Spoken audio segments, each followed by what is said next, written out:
நான் ரொம்ப பயந்தாங்கொல்லி, எனக்கு தைரியமே இல்லைன்னு பயப்படுற ஆளா நீங்க? அந்த பயம் உங்களோட சொந்த விஷயம் இல்லைங்க.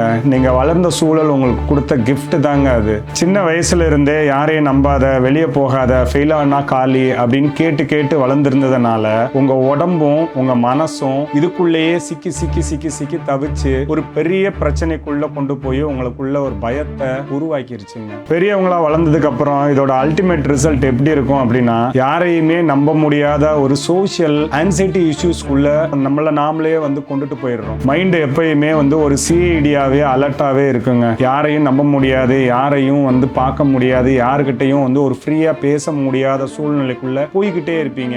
ஒரு நார்மல் நாயை பார்த்தா கூட ஏதோ ஒரு பெரிய டைனோசரை பார்த்த மாதிரி பாடி வைப்ரேட் ஆகிக்கிட்டே இருக்குங்க. பேரண்ட்ஸ் எப்பவுமே பேனிக் மோட்ல இருந்தா குழந்தைங்க மட்டும் எப்படிங்க காமா இருப்பாங்க? டேஞ்சர் இல்லாத இடத்துல கூட உங்க உடம்பு ஆஹா பெரிய ஆப்பு வரப்போகுதுன்னு வெயிட் பண்ணுங்க. இதுக்கு பேர் ஃபியர் இல்லைங்க, இதுதாங்க survival response. So next time பயம் வரும்போது நான் வீக்குன்னு அழுகிறத நிறுத்துங்க. நீங்க உண்மையிலேயே பயப்படுறீங்களா இல்ல உங்க பாடி இன்னும் சர்வைவல் மோட்லயே ஸ்டக்கப் ஆகி இருக்கா அப்படின்னு பாருங்க. பயத்தை பிளேம் பண்றதை விட்டுட்டு உட்காந்து யோசிங்க. இந்த மாதிரியான பிரச்சனை உங்ககிட்ட இருக்கா? கமெண்ட் பண்ணுங்க, பேஜை ஃபாலோ பண்ணுங்க.